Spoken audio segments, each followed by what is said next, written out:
Immunity, humanity, दोनों के लिए सोच और सुमरन बहुत जरूरी है। सोच मानवतावादी सोच, और मानवतावादी सोच के 3 आधार हैं: जन पूजा, नैतिक पूजा, अध्यात्म पूजा। मतलब जानेऊ को दिल में बिठाकर, मानवतावादी जो आधार है इनको दिल में बिठाकर हम सुमरन करें तो इम्यूनिटी तुम्हारी कमज़ोर नहीं पड़ेगी, तुम ह्यूमैनिटी स्थापित करने में कमज़ोर नहीं पड़ोगे। एक कहानी है, एक कथा है, हम लोगों को समझाने के लिए महापुरुषों ने कही कि किसी लड़की का रिश्ता हुआ। जब रिश्ता हुआ तो उसकी ससुराल से उसके लिए नथ आई, बड़ी एक नथ आई। तो नथ के बारे में चिंतन कर रही थी अपनी सहेलियों से, इतनी सुंदर नथ है, इतनी बड़ी नथ है, नथ इतनी चमकदार है, सोने की है, उसमें हीरे लगे हुए हैं, और नथ नथ नथ नथ।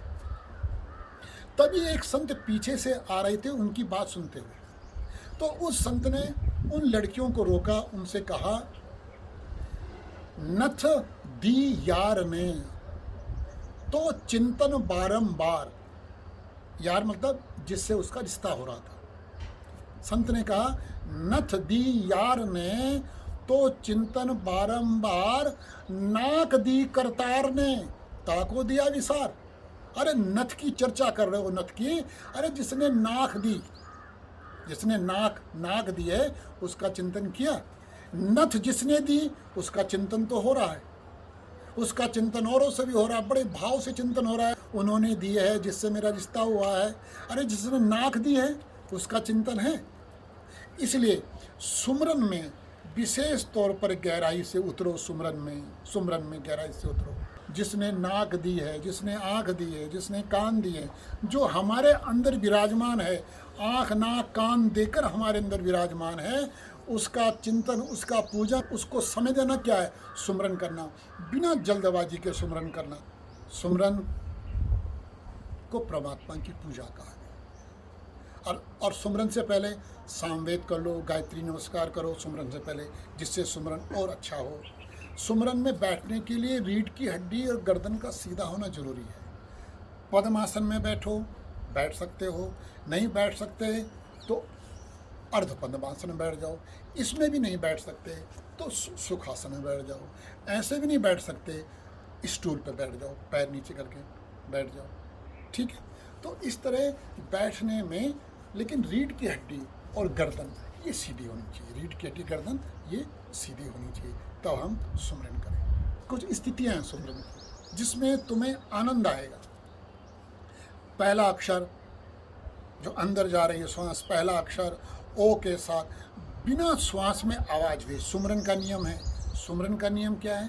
श्वास में आवाज़ नहीं आनी चाहिए, छाती नहीं फूलनी चाहिए, पेट नहीं फूलना चाहिए, पेट अंदर नहीं जाना चाहिए, पेट बाहर नहीं आना चाहिए, छाती अंदर नहीं जानी चाहिए, छाती बाहर नहीं आनी चाहिए। मेरी बात समझ रहे हो ना? पहले अक्षर ओम के साथ श्वास अंदर की जितनी लंबी ले सकते हो, ओम के साथ, छाती नहीं फूलनी चाहिए। सुमरन बता रहा हूँ, सुमरन। सामवेद में तो जब हम लेते हैं पहला अक्षर पेट बाहर आता है, दूसरा अक्षर बाहर पेट अंदर जाता है सामवेद में, लेकिन सुमरन की चर्चा कर रहा हूँ। ओम के साथ श्वास अंदर जा रही है, बिना आवाज़ की जितनी ले जा सकते हो अंदर ओम के साथ। भू के साथ श्वास बाहर आ रही है, जितनी बाहर ले जा सकते हो श्वास को, पेट अंदर, पेट में हलचल नहीं, ठीक है ना। कुछ देर ऐसा किया, कुछ देर कैसे? ओम के साथ श्वास अंदर गई लंबी, भू के साथ श्वास छोटी कर दो, दूसरी श्वास जो श्वास बाहर आ रही है ना, भू के साथ छोटी कर दो, कुछ देर ऐसा करो। फिर इसका उल्टा कर दो, भू के साथ श्वास लंबी जा रही है, ओम के साथ कम लंबी करो, ठीक है ना। फिर दोनों को समान कर दो, सामान्य श्वास कर दो, ठीक है। फिर जब ये करो कुछ देर, फिर दोनों श्वासों को छोटा छोटा कर दो। ओ के साथ श्वास अंदर जा रही है, छोटा, भू के साथ श्वास बाहर आ रही है, छोटी छोटी कर दो। फिर मैं बताता हूँ, पहला क्या है? पहले जब तुम सुमरन करने बैठो तो सामान्य श्वास में ओम अंदर जा रहा है, भू बाहर आ रहा है, सामान्य श्वास। देख रहे हो, सुरत निरत का अभ्यास होगा इसमें। देख रहे हो सांस, सामने देख रहे हो, थोड़ा नीचे, तो आँख बंद कर कर सामने देख रहे हो। कोई मूर्ति, चित्र, फोटो, गुरु, कोई कल्पना नहीं, सामने देख रहे हो क्या है सामने।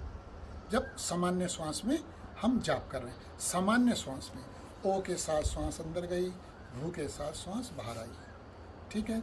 फिर करते करते दोनों श्वास लंबी, जितनी लंबी कर सकते हो, आवाज़ ना आए, फिर कह रहा हूँ मैं, श्वास की आवाज़ ना आए, दोनों अक्षर लंबे, दोनों श्वास लंबी। फिर कभी अंदर जाने वाली श्वास लंबी, कभी बाहर जाने वाली श्वास लंबी। फिर सामान्य श्वास, बीच बीच में सामान्य श्वास करते रहना, सामान्य। फिर दोनों छोटी, फिर सामान्य श्वास। इसी को बार बार करो, इसी को बार बार करो। देखना, जब तुम सामान्य श्वास में सामने देखोगे तो जो अंदर बैठा हुआ है अकाल पुरुष धीरे धीरे अपने नज़ारे दिखाना शुरू करता है। धीरे धीरे पहले वो दिखाता है अपने नज़ारे, फिर धीरे धीरे वो नज़र आना शुरू होता है। पहले वो नज़ारे दिखाता है, फिर वो नज़र आता है। इस तरह हम सुमरन करते हैं, इस तरह सुमरन होता है। सुमरन ही परमात्मा स्वीकार करता है। सुमरन से ही परमात्मा की हमारे बीच की दूरी कम होती है, जो सबके अंदर विराजमान है, जो अकाल पुरुष है। इसलिए हम कहते हैं सुमरन को बिना जल्दबाजी के करो, सुबह करो, शाम करो। आप तो देख रहे होंगे जितनी ये रोग फैल रहे हैं, कोरोना हो गया, ब्लैक फंगस हो गया, कितने नाम अलग अलग हैं तो रोग ही हैं तो ये दानव। इन दानवों से लड़ने के लिए एक मनुष्य को एक तो सोच, एक मानवतावादी सोच अंदर बिठानी पड़ेगी, दिल में बिठानी पड़ेगी, जबान में नहीं, जीभ में नहीं बिठानी मानवतावादी सोच, दिल में बिठानी है, दिमाग में बिठानी है मानवतावादी सोच। और मानवतावादी सोच के 3 आधार हैं: जन पूजा, नैतिक पूजा, अध्यात्म पूजा।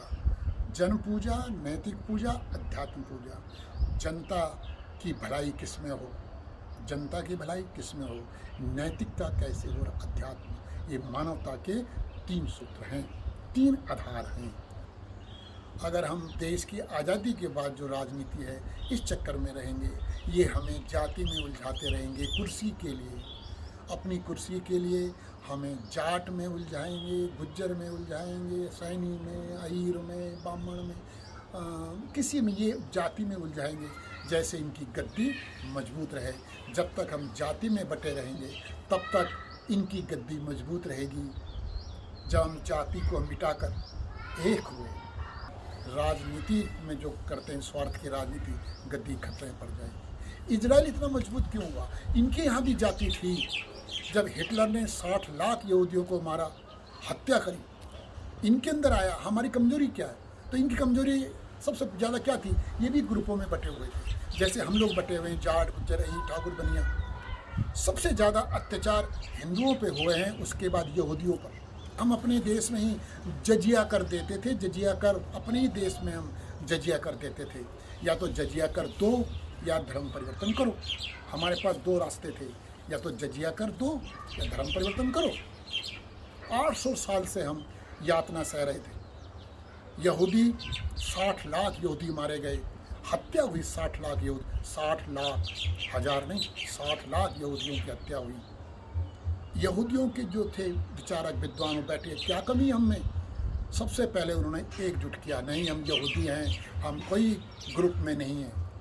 जैसे हमारे यहाँ अगर हम ठान लें हम ब्राह्मण, जाट, गुज्जर, ठाकुर, बनिया इत्यादि इत्यादि नहीं हैं, हमारा मुकाबला संसार नहीं कर सकता। हम संसार में अमन चैन फैला देंगे। दूसरा उन्होंने क्या किया कि ज्ञान को महत्व दो, आविष्कार को महत्व दो, आविष्कार को अपनाओ, अपनों के प्रति हमदर्दी करो और आविष्कार को अपनाओ। यहूदी बच्चा संसार में कहीं भी पैदा होता है, इजराइल उसे नागरिकता देता है, वहीं नागरिकता देता है। अपनों के प्रति प्रेम, अपनों के प्रति प्रेम होना चाहिए। और ये जो जातियाँ बटे हैं ये नाश होना चाहिए। हमारे साथ एक बार हर हर महादेव, संघे शक्ति कलयुगे, जय जय संविधान।